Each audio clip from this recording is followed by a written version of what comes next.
لے لیجیے، یہاں پر رکھی ہوئی سٹے کا رکھ لیجیے پر میں۔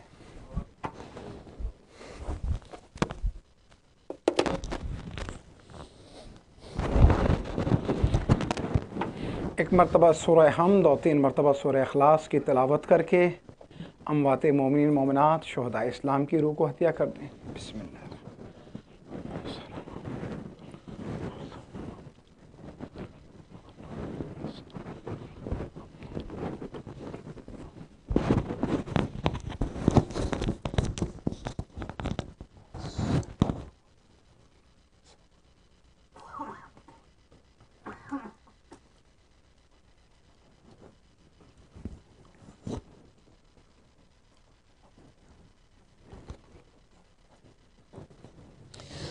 لا حول ولا قوة إلا بالله العلي العظيم حسبنا الله ونعم الوكيل نعم المولى ونعم النصير أعوذ بالله من الشيطان الرجيم بسم الله الرحمن الرحيم الحمد لله رب العالمين والصلاة والسلام على أشرف الأنبياء والمرسلين رحمة للعالمين الرسول المسدد المصطفى الأمجد المحمود الأحمد أبي القاسم محمد وآله الطيبين الطاهرين المعصومين المظلومين المنتجبين أما بعد فقد قال الله تبارك وتعالى في كتابه الحكيم وفرقانه الحميد وقوله الحق بسم الله الرحمن الرحيم الذين آمنوا وتطمئن قلوبهم بذكر الله ألا بذكر الله تطمئن القلوب صلوات۔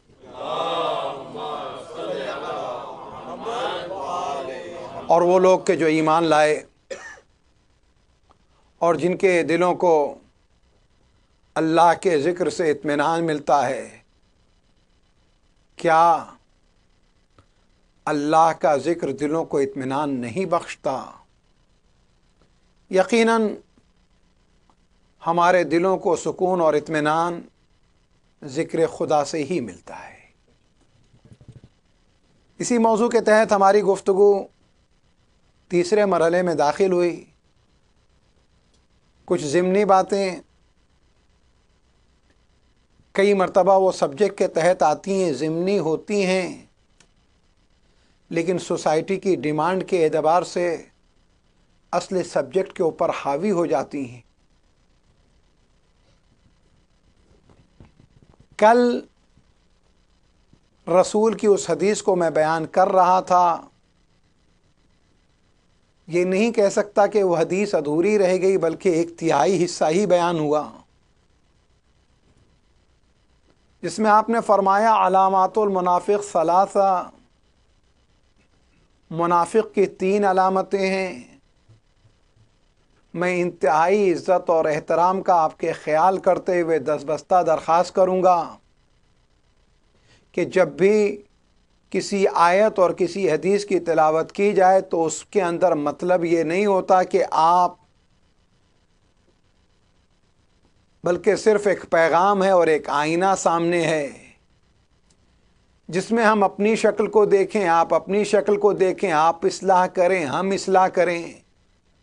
بلکہ ایک موقع پر میں نے یہ بھی کہا ایک مجلس کے اندر کہ جب ہم آپ کہتے ہیں تو اس آپ میں بھی پہلے ہم شامل ہوتے ہیں، اس کے بعد آپ شامل ہوتے ہیں۔ پھر اس کے بعد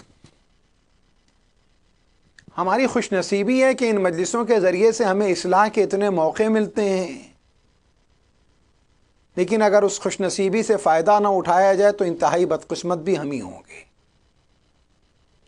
کیونکہ ہوتا یہ ہے کہ اکثر ہم اپنی داد اور تعریف کے اندر پہلے حصے پر کہ انتہائی خوش قسمت ترین لوگ ہیں کہ ہمارے پاس مسلسل یہ فرش موجود ہے، مسلسل یہ ذریعہ ہدایت موجود ہے، مسلسل یہ تعلیم کا ذریعہ موجود ہے، یہیں سے قرآن بیان کیا جاتا ہے، یہیں سے حدیث پڑھی جاتی ہے، یہیں سے احکام بتائے جاتے ہیں، یہیں سے مسائل بتائے جاتے ہیں، یہیں سے عقیدہ بتایا جاتا ہے، یہیں سے فلسفہ بتایا جاتا ہے، یہیں سے چیلنجز کے مسئلے کے حل بتائے جاتے ہیں، سب بتایا جاتا ہے۔ انتہائی خوش نصیب ہیں، لیکن یہ ہونے کے بعد اگر ہم کو اس کا فائدہ نہ پہنچے تو اسی طریقے سے ہے کہ ایک آدمی ہے کہ اس کے گھر میں کھانا رکھا ہو اور وہ بھوک سے مر جائے۔ یہ اسی طریقے سے ہے کہ ایک آدمی ہے فارمیسی میں کام کرتا ہے اور اس کے بعد بیمار ہو بغیر کوئی دوا لیے ہوئے مر جائے۔ عزیزو، ہمارے پاس یہ سب کچھ ہے۔ یہ اسی طریقے سے ہے کہ ایک آدمی جو ہے باقاعدہ منرل واٹر کی، پیور واٹر کی انڈسٹری کا مالک ہو اور پیاس سے مر جائے۔ تو ایسا تو نہیں ہونا چاہیے۔ اب آئیے، جب یہ بات ہو گئی تو یہاں جب میں نے بات کی ہے تو ایک جملہ اور بھی کہتا ہوا چلو، جملہ نہیں بلکہ یہ دو مصرے ہیں، اور یہ مصرے بھی آپ کے لیے نہیں، میرے لیے۔ میں نے جب آئینے کی بات کی، شاعر کہتا ہے کہ وہ انحراف حقیقت نہ کر سکیں مومن، بیان سے پہلے گواہوں کو آئینہ دے دو۔ تو بہرحال یہ آئینہ ہے جو احادیث کی صورت میں ہے، قرآن کی صورت میں، احکام کی صورت میں، سیرت کی صورت میں ہے۔ تو ہم اس آئینے کے اندر اپنے آپ کو دیکھیں اور اس کے بعد دیکھیں کہ ہم میں کتنی تبدیلی آئی ہے۔ عزیزو، ہو کیا رہا ہے؟ ہم محاسبہ کر تو رہے ہیں۔ ابھی حدیث تک نہیں پہنچا ہوں میں، اور میں حدیث کو بہت بریف بیان کرنے کے بعد اطمینان اور سکون کا جو رشتہ ہے، کیونکہ آج کی شب شہادت جناب سکینہ سلام اللہ علیہ ہے، لہٰذا میں وہاں تک پہنچوں گا۔ مل کے صلوات پڑھیں بآواز بلند۔ لہٰذا میں ضمنی باتوں کی طرف نہیں آنا چاہوں گا، لیکن میں جس چیز کی طرف آ رہا ہوں وہ یہ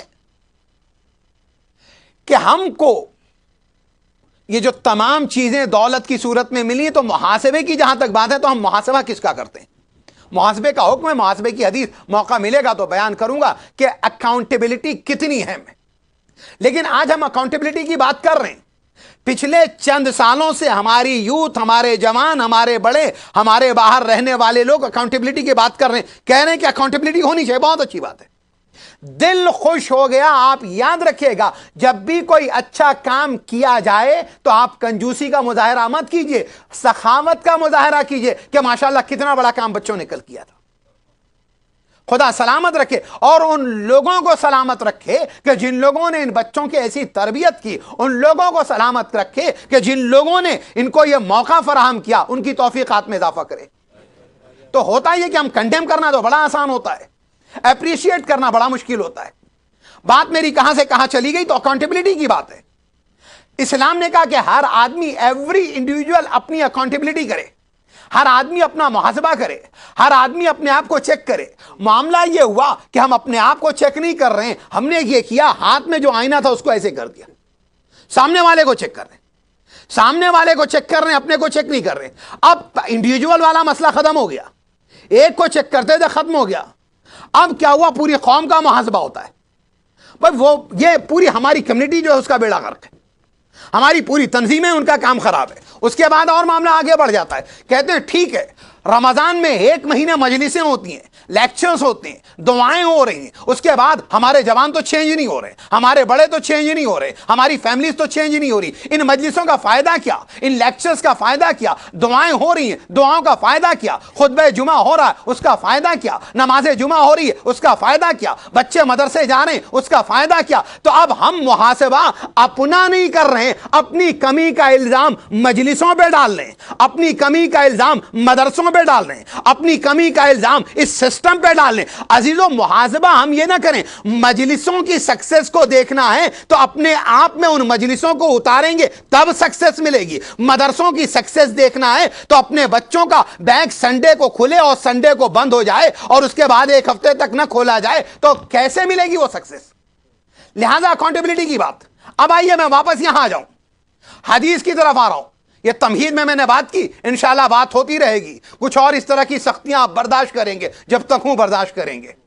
مل کے صلوات پڑھیں بآواز بلند.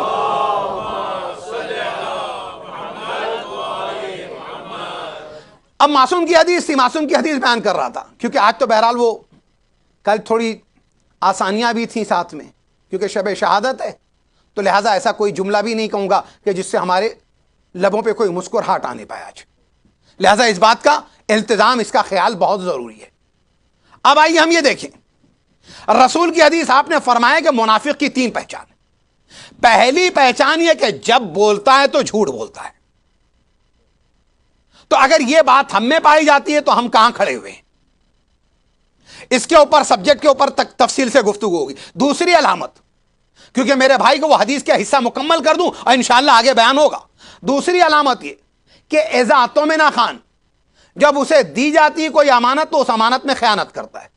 امانت میں خیانت، یاد رکھیں ہمارا بڑا مسئلہ ہے. ہم امانت کا مطلب سمجھتے ہیں کہ اگر کسی نے ہم کو پیسے دے دیے تو امانت ہے. امانت کا مطلب ہم یہ سمجھتے ہیں کسی نے ڈالر دے دیا تو وہ ہے. ہم امانت کا مطلب یہ سمجھتے ہیں کہ اگر کسی نے ہم کو گاڑی دی ہے تو اس گاڑی کو بہت خیال سے رکھنا ہے.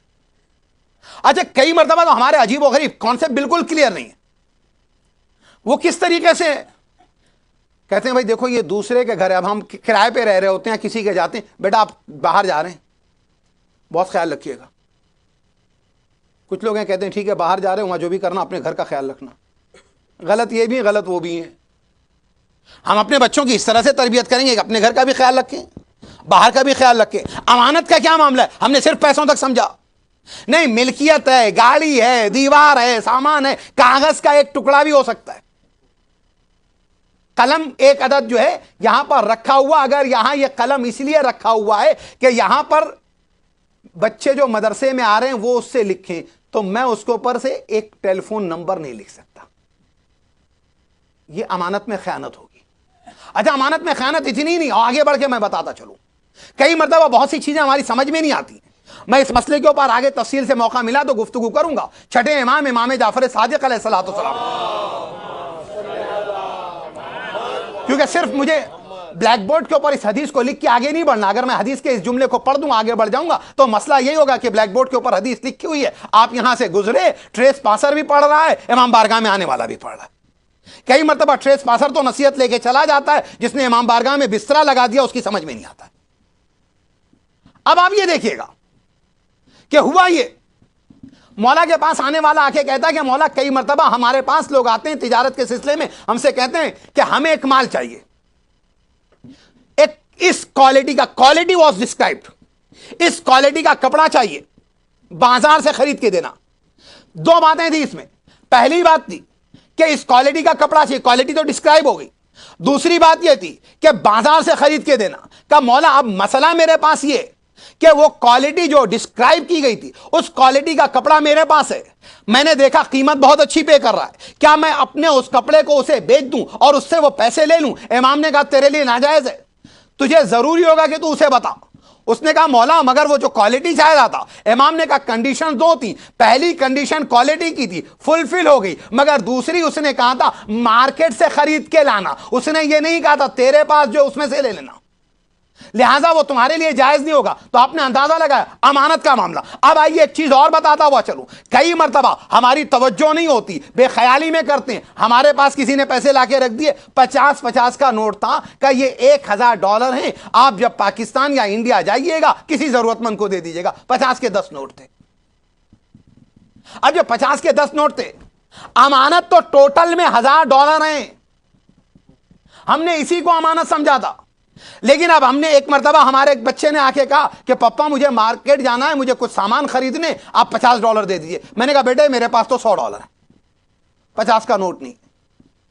بیگم کو یاد آ گیا، انہوں نے کہا بھی کل ہی تو ایک صاحب امانت رکھوا گئے، وہ تو 50 کے نوٹ تھے، یہ 100 ڈال دیں، 1000 میں سے کچھ کم تو نہیں ہو رہا نا. بھئی یہ ہو جائے گا کہ پہلے 50 کی 10 نوٹ تھی، اب 50 کی 8 نوٹ ہو جائے گی اور ایک نوٹ ہو جائے گی 100 کی، ٹوٹل تو 1000 ہے. شریعت کہتی یہ بھی تمہارے لیے جائز نہیں ہے، اس لیے کہ جس طرح سے آیا تھا اسی طرح سے تمہیں وہاں پہنچانا ہے۔ تو اب امانت دیکھ لی تو امام فرماتے اذا تمن خان، منافق وہ ہے کہ جب کوئی امانت اسے دی جاتی تو اس میں خیانت کرتا ہے، چیٹ کرتا ہے، دھوکہ دیتا ہے۔ اچھا، امانت میں خیانت کا تصور اسلام میں نہیں ہے، اہل بیت کے چاہنے والوں کیا نہیں ہے، اہل بیت کے فالوور کیا نہیں ہے۔ امانت کے اندر خیانت، اور اس کو کس طرح کنڈیم کیا گیا؟ ایک اور حدیث چھٹے امام جعفر صادق علیہ الصلوۃ والسلام کی، مولا فرماتے ہیں کہ اگر ایک آدمی آ کے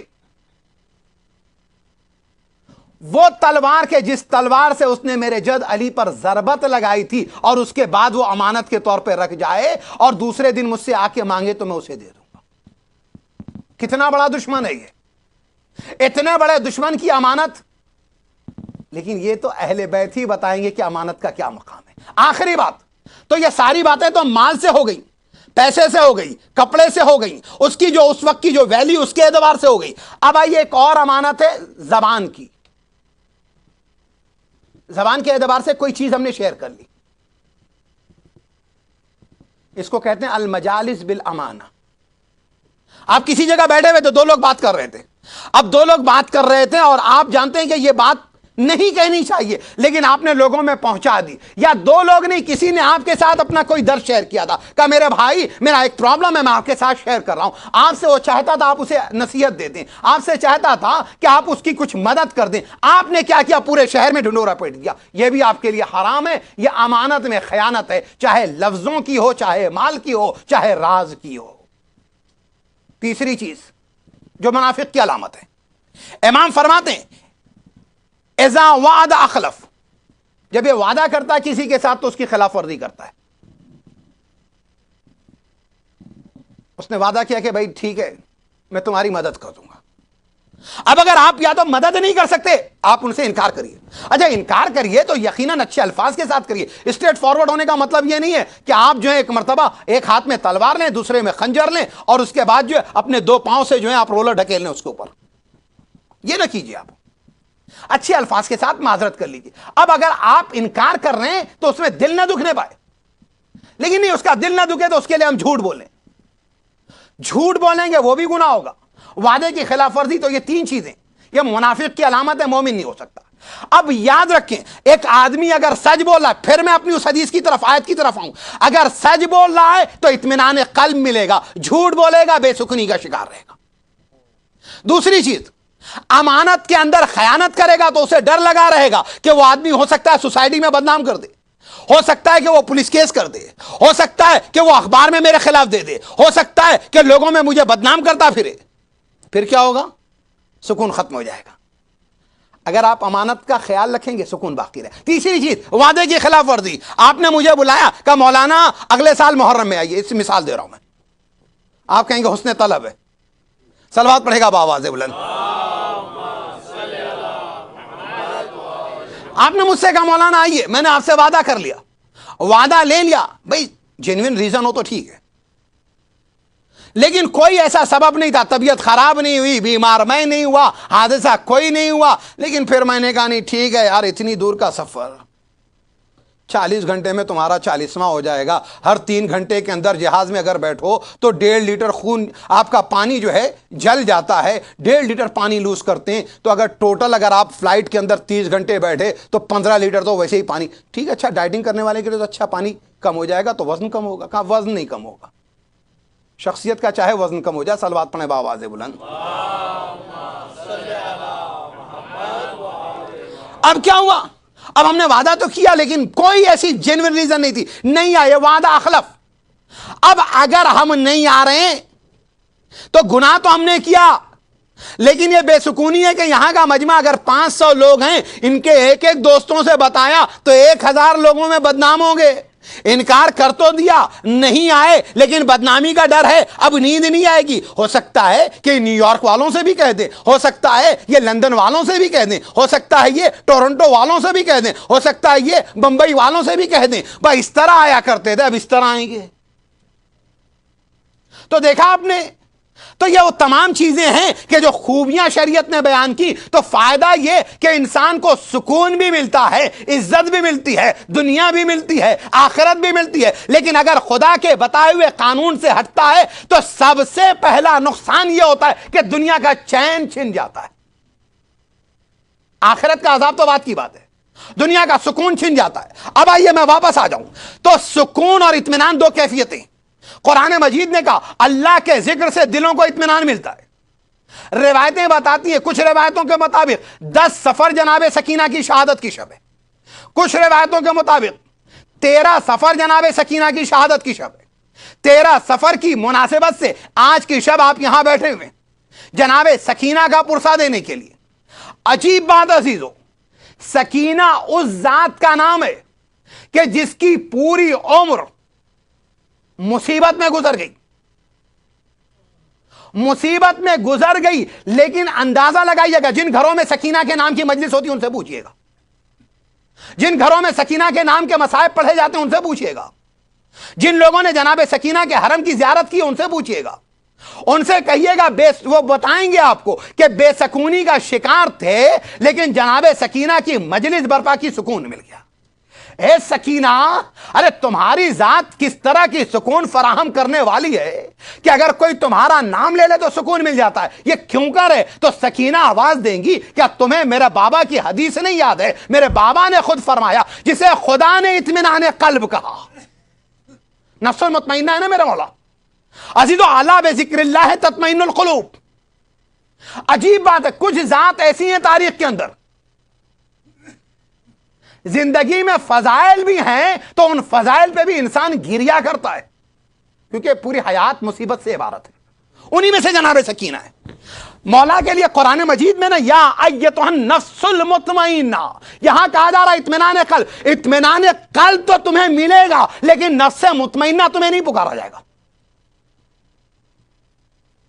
اللہ کا ذکر کرو، اطمینان قلب مل جائے گا، سکون مل جائے گا۔ بڑا گھبرایا ہوا تھا، پریشان حال تھا، مولانا میں کیا کروں؟ کہا 4 رکعت نماز جعفر تیار پڑھ لی۔ کہا مولانا بڑا سکون مل گیا۔ کہا مولانا 4 راتوں سے نیند نہیں آ رہی ہے۔ کہا کوئی بات نہیں ہے، زیارت عاشورہ پڑھو انشاءاللہ سکون مل جائے گا۔ زیارت عاشورہ پڑھی، سکون مل گیا، اس لیے کہ اس میں ذکر خدا تھا۔ میں نے کہا قرآن مجید کی تلاوت کریں، سکون مل گیا، اطمینان مل گیا۔ بس دلوں کو اطمینان ملتا ہے لیکن اطمینان پانے والا کوئی بھی دنیا کا شخص نفس مطمئنہ نہیں کہلاتا۔ عزیزو، آدم نبی، ابراہیم نبی، نوح نبی، بس کوئی صفوت اللہ ہو گیا، کوئی نبی اللہ ہو گیا، کوئی خلیل اللہ ہو گیا، کوئی کلیم اللہ ہو گیا، کوئی ذبیح اللہ ہو گیا، کوئی روح اللہ ہو گیا، رحمت للعالمین بھی ہیں، خاتم النبیین بھی ہیں، سید المرسلین بھی ہیں، صاحب الاولاق لما خلقت الافلاق بھی ہیں، مولا مشکل کشا ہے، امام مجتبی حلیم بھی ہیں۔ یہ سب ہیں، نفس مطمئنہ ہیں، لیکن لقب حسینی کا ہے۔ جس کو قرآن نے، خدا نے نفس مطمئنہ کہا، وہ نفس مطمئنہ کہتا ہے میرا اس گھر میں دل لگتا ہے جس گھر میں سکینہ کا ذکر کیا جاتا ہے۔ اس لیے کیونکہ سکینہ اس نفس مطمئنہ کے سکون کا ذریعہ ہے۔ جو نفس مطمئنہ کے سکون کا ذریعہ ہے اسے سکینہ کہا جاتا ہے۔ ہمارے ایک شاعر نے بڑی اچھی بات کہی، وہ کہتا ہے کہ کاغذ پہ جب بھی نام سکینہ لکھا گیا، کاغذ پہ جب بھی نام سکینہ لکھا گیا، چھوٹی سی ایک مشق کی تصویر بن گئی۔ آپ اردو میں لکھ کے دیکھیں سکینہ، جب سین کاف یا نون ہا لکھیں گے اور اس کے بعد آپ علم کے ساتھ جو مشق لگی ہوئی ہوتی دیکھیے گا بالکل اسی طرح سے۔ سکینہ اور مشق کا کتنا مضبوط رشتہ ہے۔ اب مشق دیکھتے ہو تو سکینہ یاد آتی ہے نا، مشق دیکھتے ہیں علم کے ساتھ تو سکینہ یاد آتی، سکینہ لکھتے ہیں تو مشق نظر آتی ہے، سکینہ لکھتے ہیں تو مشق نظر آتی۔ ہاں عزیزو، جناب سکینہ جن کے لیے 4 مصرے اور میں بیان کروں، مل کے صلوات پڑھیں بآواز بلند۔ نبی محسن دین ہے، علی محسن دین ہے، فاطمہ محسن دین ہے، لیکن میں کہوں گا رباب تمہارا 6 ماہ کا بچہ بھی محسن دین ہے، تمہاری 4 سال کی سکینہ بھی محسن دین ہے۔ اگر عمریں کامیابی کی دلیل ہوتی تو سکینہ اور اصغر کا تذکرہ نہ ہوتا۔ کارنامے کامیابی کی دلیل ہیں، اسی لیے سکینہ اور اصغر کا تذکرہ کیا جاتا ہے۔ 4 سال اور 6 مہینے میں وہ کام کیے ہیں کہ جو بڑی عمریں پانے والے نہیں کر سکتے. شاعر کہتا سکینہ محسن دین نبی ہے، سکینہ محسن دین نبی ہے، یہ آغوش ہے ابن علی میں پلی ہے، بہار خلد میں ڈھونڈو نہ اس کو، سکینہ گلزار فاطمہ کی کلی ہے. یہ گلزار فاطمہ کی کلی ہے. آپ جناب سیدہ کے گلزار کی کلی ہیں. صلوات پڑھیے گا بآواز بلند. جناب سکینہ کے حوالے سے جب اکثر تذکرہ ہوتا ہے تو مسائل بھی بیان کیے جاتے ہیں. جناب سکینہ کو کبھی آپ نے خطیبہ کے طور پہ نہیں سنا ہوگا، یا ہو سکتا ہے ایک آدھ لوگوں نے سنا ہو. 4 سال کی بچی کوفے کے بازار میں خطبہ دیا جناب سکینہ نے. ہم نے جناب سید سجاد کے خطبوں کا سنا ہے، جناب زینب جناب ام کلثوم کے خطبے سنے. جناب سکینہ نے 4 سال کی عمر میں، اچھا 4 سال کی عمر میں وہی خطبہ دے سکتا ہے، وہی خطبہ دے سکتا ہے کہ جس کے دادا نے 3 دن میں تمام کتابوں کی تلاوت کی ہو، جس کے گھر میں خطبوں کا رواج رہا ہو. 4 سال کی جناب سکینہ کی فصاحت دیکھیے گا. لیکن اس فصاحت کے لیے میں پہلے 4 مصرے پڑھوں، وہاں سے مقام سکینہ اور خاندان کی خطابت کا اندازہ ہوگا. شاعر کہتا ہے، امام حسین کو خطاب کرتے ہوئے عالم رضوی کہتے ہیں، وہ کہتے ہیں کہ تیرے نانا نے کجاوے کا ہے پایا ممبر، تیرے نانا نے کجاوے کا ہے پایا ممبر، تیرے بابا نے سلونی کا سجایا ممبر، تیرے نانا نے کجاوے کا ہے پایا ممبر، تیرے بابا نے سلونی کا سجایا ممبر. حشر تک ہوگی نہ دنیا میں خطابت ایسی، تو نے نیزے کو سرے راہ بنایا ممبر، تو نے نیزے کو سرے راہ بنایا ممبر. عزیزو، تاریخ میں 3 بہت بڑی بیٹیاں ہیں، بیٹیاں تو بہت سی ہیں، لیکن عجیب بات ہے ان 3 بڑی بیٹیوں کا تسلسل اسی گھر میں آیا. ایک بڑی بیٹی ہے جناب فاطمہ، دوسری بڑی بیٹی جناب زینب، تیسری بڑی بیٹی جناب سکینہ. عزیزو، بڑی بیٹی جو جناب فاطمہ وہ نبی کی بیٹی ہے، دوسری جو بڑی بیٹی جناب زینب ہے وہ علی کی بیٹی ہے، تیسری جو بڑی بیٹی ہے سکینہ وہ امام حسین کی بیٹی ہے. ایک نے خطبہ مسجد نبوی میں دیا، دوسرے نے خطبہ کوفے کے بازار میں اور دربار میں دیا، شام کے دربار میں دیا، اور کچھ اس طرح سے دیا کہ واسط اعظمی کہتے ہیں، وہ کہتے ہیں کہ انگوش بدندہ ہے خطیبان عرب، کہتے ہیں نصیری کا خدا بول رہا ہے. یہ جناب زینب کے لیے شاعر کہتا ہے، اور کہتا ہے کہ اور ہی طرز تھا اس طرز سخن میں گویا، تھی زباں باپ کی بیٹی کے دہن میں گویا. عزیزو، مومن نے ایک گویا کہا، غالب نے کہا میں دیوان دے دیتا ہوں. آل رضا کے ان دونوں مصروں میں گویا استعمال ہوا ہے، اور دونوں جگہ گویا ایسا گویا استعمال ہوا ہے کہ ساری گویائی چپ ہو جاتی ہے. آپ اندازہ لگائیں. کہتے ہیں کہ اور ہی طرز تھا اس طرز سخن میں گویا، تھی زباں باپ کی بیٹی کے دہن میں گویا. زینب باپ کا آہنگ تو لیا تھا، باپ کی فصاحت تو لی تھی، باپ کی بلاغت تو لی تھی، لیکن باپ کے لہجے میں گفتگو کیوں کی؟ تو زینب نے کہا، زینب نے بتا دیا، یزید تیرا لشکر زینب کی چادر تو چھین سکتا ہے لیکن زینب کی آواز کا پردہ نہیں چھینے گا، علی ابن ابی طالب کی آواز کا پردہ رہے گا اس پر. یہ ہے زینب. تو جناب زینب کے بعد تیسری جناب سکینہ، کوفے میں آپ خطبہ دیتی ہیں. 4 سال کی سکینہ کہتی ہیں تمام تعریفیں اللہ کے لیے جو تمام تعریفوں کا مستحق ہے. اس کے بعد کہتی ہیں درود و سلام و نبی پر اور ان کی پاکیزہ ذریت پر. اس کے بعد کہتی ہیں پروردگارا، میں تیری توحید کی گواہی دیتی ہوں اس لیے کہ تیری توحید کی حفاظت میرے خاندان نے کی ہے. اندازہ لگائیں. سکینہ خدا کو بھی پہچانتی ہیں. سکینہ 4 سال کی عمر کے اندر، 4 سال کی عمر کے اندر خطبہ دے رہی، جس عمر کے اندر بہت سے بچے کلمہ بھی نہیں پڑھتے. شریعت میں احکام تو بتائے گئے 2 سال سے یہ تربیت کی جائے، لیکن بسم اللہ 4 سال 4 مہینے 4 دن پہ ہوتی ہے. 4 سال کی سکینہ خطبہ دے رہی. اس کے بعد کہتی ہیں پروردگارا، پروردگارا، میں تیرا شکر ادا کرتی ہوں ان مصیبتوں کے اندر. اے سکینہ، مصیبتوں میں یہ تمہارا گھر ہی ہے جو شکر ادا کر سکتا ہے. اس کے بعد آگے فرماتی ہیں معبود، تو نے نبی کو چن لیا اور نبی کے اہل بیت کو چن لیا. اور تو نے نبی کے اہل بیت میں میرے جد علی ابن ابی طالب کو چن لیا. صلوات پڑے گا بآواز بلند. اور اس کے بعد فرماتی ہیں کہ جن کی ولایت کا عہد تو نے امت سے لیا اور جن کی عہد کی پابندی کا امت کو حکم دیا گیا، پروردگارا اس علی کو بھی امت نے تیرے گھر میں قتل کیا. کوفہ ہے، دیکھیں آپ، اس علی کو امت نے تیرے گھر میں قتل کیا، اور جب علی کو قتل کیا گیا تو تیرے نبی کی امت کے مسلمان مسجد میں موجود تھے اور دیکھ رہے تھے. آپ اندازہ لگیں کیا نقشہ کھینچنی کوفہ کا. اور اس کے بعد آگے شہزادی جناب سکینہ کہتی ہیں، اور اس علی کے بعد اس امت نے اس علی کے بیٹے حسین کو فرات کے کنارے پیاسا ذبح کیا. آپ اندازہ لگائیں فصاحت جناب سکینہ دیکھیں.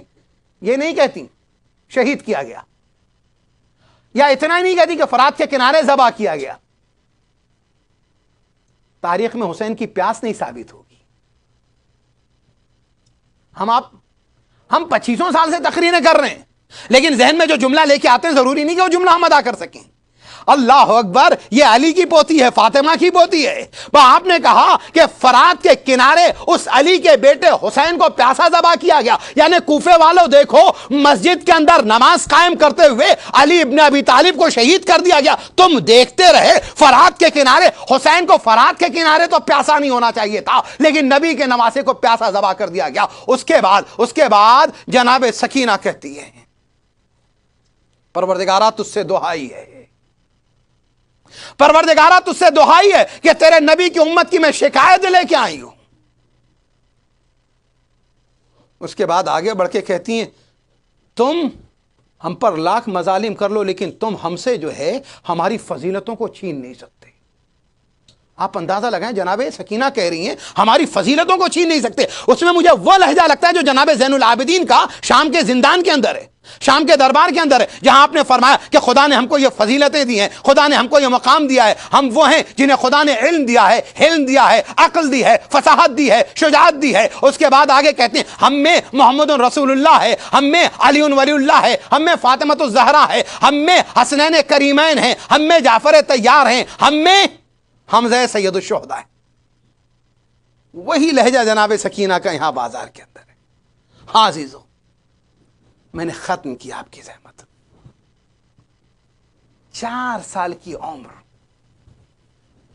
دین کے لیے وقف تھی، لیکن ہاں سب کچھ قربان حسین تم کر سکتے ہو اور تمہاری اولاد کر سکتی ہے.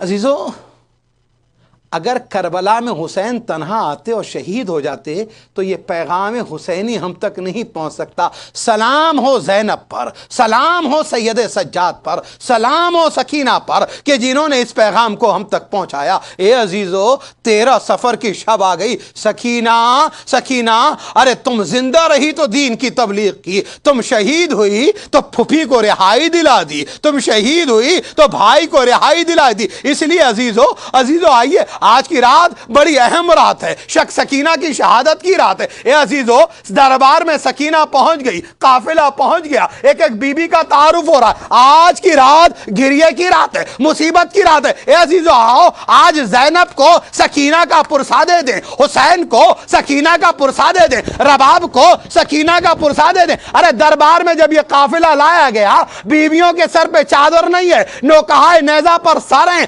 حسین کا سر تشتے طلا میں رکھ دیا گیا. ایک مرد ہے، ہاتھوں میں ہتکڑیاں ہیں، پیروں میں بیڑیاں، گلے میں توقے خاردار ہے. وہ عزیز و ظالم شمر تعارف کرا رہا، ہاذہ ہی زینب، ہاذہ ہی ام کلثوم، ہاذہ ہی رقیہ. یہ زینب ہے، یہ ام کلثوم ہے، یہ رقیہ ہے، یہ سکینہ ہے. وہ عزیز و 4 سال کی سکینہ. روایتوں میں نے پڑھا سکینہ کا ایک ہاتھ چہرے پر ہے، دوسرا ہاتھ گردن پہ، ایک ہاتھ چہرے پہ، دوسرا ہاتھ گردن پہ. یزید سے جب تعارف ہوا کہ حسین کی بیٹی یہ سکینہ ہے تو یزید نے کہا میں اس بچی سے بات کرنا چاہتا ہوں. عزیزو، یزید نے گفتگو شروع کی. پہلا سوال یہ کرتا، اے سکینہ تم نے چہرے پہ ہاتھ کیوں رکھا؟ اے سکینہ تم نے گردن پہ ہاتھ کیوں رکھا؟ کہا یزید میں آل رسول ہوں، میں فاطمہ کی پوتی ہوں. یزید ہماری چادریں چھین لی گئی ہے. اے یزید، ارے ہماری ماں بہنوں نے، پھپھیوں نے اپنے بالوں سے چہرے کا پردہ کیا. یزید میرے بال چھوٹے،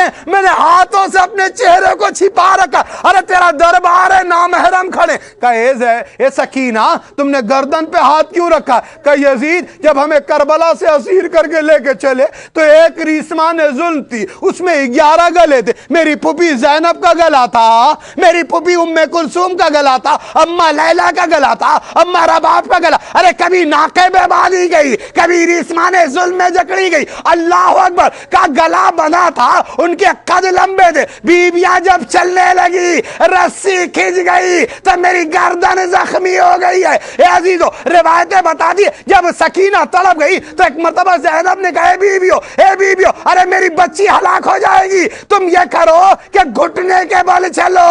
آئے اللہ اکبر. ارے زینب و رباب, لیلا, ام فروا بیویوں نے گھٹنے کے بل یہ راستے طے کیے کہ بچی کو تکلیف نہ ہو. اس کے بعد کہا اے بیوی کبھی تم پنجے کے بل کھڑی ہوتی ہو, کبھی تم پنجے کے بل, کبھی تلوے کے بل کھڑی ہوتی, اس کی کیا وجہ ہے؟ کہ یزید میں بھوکی پیاسی 4 سال کی بچی, ارے کہاں کربلا سے کوفہ, کہاں کوفے سے شام, ارے یہ سنگریز ہے, یہ دہکتا ہوا دشت. اے یزید میرے پاؤں میں چھالے پڑ گئے, پاؤں میں چھالے پڑ گئے. ارے جب میں پنجے کے بل کھڑی ہوتی چھالا پھوٹتا ہے, اذیت ہوتی ہے, تو میں اپنے تلوں کے بل کھڑی ہو جاتی ہوں. اللہ اکبر. یزید نے اس کے بعد کہا سکینہ میں نے سنا تمہارا باپ تمہیں بہت چاہتا تھا. کہے یزید ارے تیری بھی تو ایک بیٹی ہے, ارے تو بھی تو چاہتا ہوگا, ہر باپ اپنی بچی کو چاہتا. یزید نے کہا اس تش میں تمہارے باپ کا سر ہے, اپنے باپ کے سر کو آواز دو. ایک مرتبہ سکینہ نے جلے ہوئے کرتے کا دامن پھیلایا. اے عزیز آؤ پرسا دے دے, ارے قیامت کی رات ہے, ارے یزید کا دربار ہے. ارے سکینہ جلے ہوئے کرتے کا دامن پھیلاتی, اے میرے بابا. ارے بازا دربار میں باپ اور بیٹی کی محبت کا امتحان لیا جا رہا ہے. بابا آ جائیے میرے بابا. سر حسین تاج سے بلند ہوا, سکینہ کی آغوش میں آئے, سکینہ نے سر رکھ دیا, رونے لگی. بابا ہاتھ کرے میرے بابا, ارے تماچے کھا کے آئی ہوں, تازیانے کھا کے آئی ہوں. اے بابا میری چادر چھین لی گئی, بابا میرے گوشوارے چھین لیے گئے. اے بابا میرا سینہ زخمی, اے بابا میری پشت زخمی, اے بابا میرے پاؤں زخمی. اے بابا وہ سکینہ جو تمہارے سینے پہ سوتی تھی, بابا 1 سال کا عرصہ گزر گیا, بچی باپ کا سینہ تلاش کر رہی ہے, رو رہی ہے سکینہ. اللہ اکبر. آپ جو زیارت کے لیے گئے شام کی, آپ نے دیکھا ہوگا وہاں سے زندان شام دور نہیں تھا جہاں سکینہ کی قبر ہے. عزیزو قافلے کو زندان میں رکھا گیا. سکینہ 1 سال تک اس زندان میں رہی, 1 سال سے زیادہ. اے عزیزو آخر ایک رات سکینہ نے خواب دیکھا, روتی اٹھی. بابا میرے بابا. زینب سمجھ گئی بچی نے باپ کو خواب میں دیکھا ہے. ایک مرتبہ زینب نے کہا اے لال سید سجا, ارے ذرا یزید کا پیغام دے دو, میرے بھائی کا سر بھیج دے. ارے بچی نے باپ کو خواب میں دیکھا ہے. ارے سر حسین آیا, سکینہ باپ کے سر سے لپٹ کے رونے لگی. ارے روتے روتے بچی خاموش ہو گئی. جزاکم اللہ خیر الجزا حسن الجزا. روتے روتے بچی خاموش ہو گئی. اب جب بچی خاموش ہو گئی تو زینب نے کہا اے بہن ام کلثوم, ارے تم سر کو لو, میں سکینہ کو الگ کرتی ہوں. ارے بچی کی آنکھ نہ کھل جائے. اب جو زینب نے سکینہ کا بازو تھاما, جسم ٹھنڈا ہو گیا تھا. اے ام کلثوم, ارے بیٹی باپ کے پاس پہنچ گئی. اب سکینہ اس دنیا میں نہیں رہی. سر حسین چلا گیا. زینب نے کہا غسالہ بھیجی جائے. غسالہ آئی. اے عزیزو بڑی قیامت کی شب ہے, آپ روئیے, پرسا دے لیجئے. عزیزو غسالہ آئی غسل دینے کے لیے لباس جسم سے الگ کیا جاتا ہے. اب جو اس نے کرتے کو پیران کو الگ کرنا چاہا تو الگ نہیں ہو رہا, اس لیے کہ خون منجمد ہو گیا تھا, کھال لپٹ گئی تھی. کہے بی بی کیا لگتا ہے اس بچی کو کوئی بیماری تھی؟ زینب نے کہا غسالہ اس بچی کو کوئی بیماری نہیں تھی. ارے باپ کی شہادت کے بعد اتنے تازیانے کھائے, جسم زخم بن گیا ہے, خون جم گیا ہے. ارے کرتا ارے جسم سے متصل ہو گیا. اللہ اکبر. سکینہ کو غسل دے دیا گیا، سکینہ کو اب اس کے بعد جنازہ تیار ہوا. میں کہوں اے حسین، حسین کربلا میں اصغر کا جنازہ تم نے اٹھایا تو ہاتھوں میں ہتھکڑی تو نہیں تھی، پیروں میں بیڑی تو نہیں تھی، گلے میں توق تو نہیں تھا. ارے 6 ماہ کے اصغر کا جنازہ، یہاں 4 سال کی سکینہ کا جنازہ، ہاتھوں میں ہتھکڑیاں، پیروں میں بیڑیاں، گلے میں تو سید سجاد نے بہن کا جنازہ سنبھالا، قبر تیار ہو چکی. عزیزو جب قبر میں کسی کو اتارتے ہیں تو کم از کم 2 لوگ قبر میں ہوتے ہیں، کچھ لوگ باہر سے میت کو دیتے ہیں. اگر ایک بچی کی لاش ہے تو کم از کم کوئی قبر میں تو ہو. سید سجاد نے جنازہ اٹھا تو لیا، اب قبر میں کیسے اتارے؟ ارے جنازہ لے کے چلے، قبر تیار تھی، سید سجاد سوچ میں ڈوبے تھے. کیا دیکھا؟ 2 ہاتھ برآمد ہوئے. اے سید سجاد، ارے سال سے بچی چھوٹی ہے، میری سکینہ، میری سکینہ مجھے دے دو، میں تمہارا باپ حسین ہوں، میں تمہارا باپ. سید سجاد نے حسین کی امانت حوالے کر دی. انا للہ و انا الیہ راجعون. ارے شام کا زندہ، واہ حسینہ، واہ مظلومہ، واہ مصیبتہ، واہ سکینہ.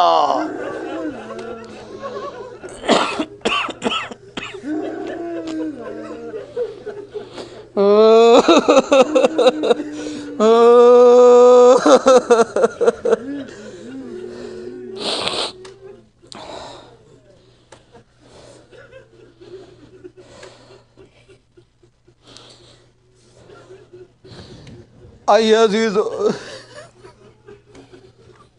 مسلسل 3 راتوں سے میرے ساتھ دعا کر رہے. آج کی رات تو یقیناً آپ کی دعا قبول ہوگی. ارے کیوں کر قبول نہیں ہوگی؟ اس لیے کہ سکینہ کا واسطہ دے رہے جس کی شہادت کی شب ہے. یقیناً عزیزو یاد رکھے گا، میں نے کہا تھا آپ کی خدمت میں عرض کیا تھا کہ جب مجلس ہوتی بی بی سیدہ آتی، امام زمان آتے، لیکن آج کی مجلس میں آپ کو یاد رہے، آج کی مجلس میں ایک ماں بھی آئی ہے، ایک باپ بھی آیا ہے، ارے بھائی بھی آئے ہیں، ایک چچا بھی آیا ہے عزیزو. ارے وہ چچا جو سکینہ کے لیے پانی لینے کے لیے گیا تھا، ارے وہ چچا کے جس کا سکینہ انتظار کر رہی تھی، بچوں سے کہہ رہی تھی بچوں تم میں کوئی پیاسا نہیں رہے گا، میرا چچا پانی لے کے آئے گا. عزیزو باب الحوائج کی بھتیجی کی شب ہے. ارے عباس کو باب الحوائج کیوں کہا جاتا ہے؟ اس لیے کہا جاتا ہے عباس حوائج کا دروازہ ہے. اگر کوئی عباس کے نام سے دعا کرتا ہے قبول کرتا ہے خدا. لیکن آج ہم عباس کو سکینہ کا واسطہ دیں گے. آپ کی آوازیں بلند عزیزو، گریا کرتے ہوئے آج کی رات ہم عباس کو سکینہ کا واسطہ دیں گے، اور حسین کو عباس کا واسطہ دیں گے، حسین کو عباس کا واسطہ دیں گے، اور حسین کو فاطمہ کا واسطہ دیں گے، اور فاطمہ کے پہلوے شکستہ کا خدا کو واسطہ دیں گے. معبود ان واسطوں کا واسطہ.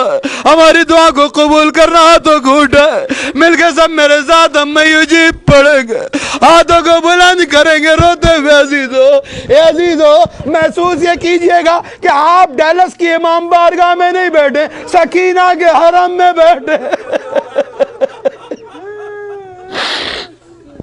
محسوس یہ کیجئے گا آپ سکینہ کے حرم میں بیٹھے. ارے بہت سے زائرین تمنا رکھ کے لیکن آج سکینہ کے حرم میں نہیں جا سکتے. اے دوستو ہم تو سکینہ کے حرم میں پہنچ گئے. آؤ دعا کریں تو سب سے پہلی دعا تو یہی ہوگی، معبود سکینہ کے حرم کو آباد رکھنا. آؤ ہاتھوں کو بلند کر کے دعا کریں. بسم اللہ الرحمن الرحیم. اللہم صلی علی محمد وآل محمد اما یجیب المضطر اذا دعاہ ویکشف السوء. نہیں عزیزہ اس طرح سے نہیں. ہمارے تو یقیناً سکینہ کی غلام ہے. ہمارے آپ کا یہ سلام، آپ کا یہ استغاثہ پہنچا رہی حرم تک. لیکن اے عزیزو، ارے آپ کی اس آواز میں تڑپ تو ہونی چاہیے. آئیے تڑپ کے ساتھ کہ اما یجیب المضطر اذا دعاہ ویکشف السوء. تڑپ آئے گی کیسے؟ تڑپ تو اس وقت آئے گی جب سکینہ کو ایک سلام کر لیا جائے نا. سکینہ کو ایک سلام کرنے عزیزو، حرم میں جائیں اور سلام بھی نہ کریں. آئیے سکینہ کو سلام کریں. میرے ساتھ سب کی آوازیں بلانوں گی، سب کہیں گے اے بی بی ہمارا سلام قبول کیے. السلام علیکم یا بنت رسول اللہ. السلام علیکم یا بنت نبی اللہ.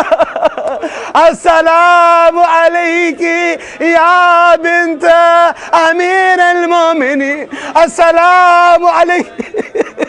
میری سمجھ میں نہیں آتا کہ کربلا والی بیٹی زیادہ مظلوم ہے یا مدینے والی مظلوم ہے. اس لیے کہ ایک کی پشت زخمی ہے تو دوسری کا پہلو زخمی ہے. لیکن بی بی آپ تو دادی ہیں، پوتی ہیں. اے دادی، پوتی کا پرسہ لے لیجئے. السلام علیکم یا بنت فاطمۃ الزہرا. السلام علیکم. اللہ اکبر. ارے سید سجاد سکینہ کو حسین کے حوالے کر چکے، اب حسین کو سلام کرے. السلام علیکم یا بنت حسین الشریف. السلام علیکم ایتھا المظلومہ. السلام علیکم ایتھا المقہورہ. سلام اس بیوی پر جس پہ ظلم ڈھائے گئے، سلام اس بیوی پر جس پہ قہر ڈھائے گئے، سلام اس بیوی پہ کہ جس کا چہرہ تماچوں کے نشان سے سرخ ہو گیا. سلام اس بیوی پہ، سلام اس بیوی پر کہ جس کے باپ کا کفن کربلا کی خاک تھا. سلام اس بیوی پر کہ جس کا کفن اس کا پیرہن تھا. آئیے دو مرتبہ میجیب میرے ساتھ پڑھے.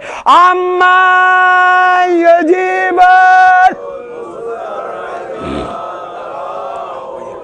بابا سے بلند. اما یجیب المضطر اذا دعاہ ویکشف السوء. اللہم صلی علی محمد وآل محمد. پروردگارا تجھے واسطہ اس بچی کا کہ جسے اس کے باپ پر رونے نہیں دیا گیا. پروردگارا تجھے واسطہ اس بچی کا جو شام غریبہ میں بابا بابا کہتی نکلی. معبود تجھے واسطہ اس بچی کا کہ رائے کوفہ میں جس پہ لوگوں نے خیرات کی کھجوریں پھینکی. معبود تجھے واسطہ اس بچی کا جسے دربار میں کھڑا کیا گیا اور بچی تڑپ رہی تھی، کہہ رہی تھی بھائیا اب مجھ میں کھڑے رہنے کی سکت نہیں ہے بھائیا.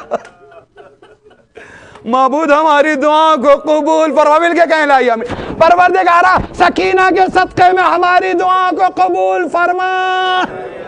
پروردگارہ اس مصیبت زدہ بچی کے صدقے میں وہ تمام مومنین مومنات جو پریشان حال ہیں، مصیبتوں کا شکار ہیں، الزامات اور تہمتوں کا شکار ہیں، مصائب کا شکار ہیں، معبود تو ان سب کو مصائب سے نجات عطا فرما.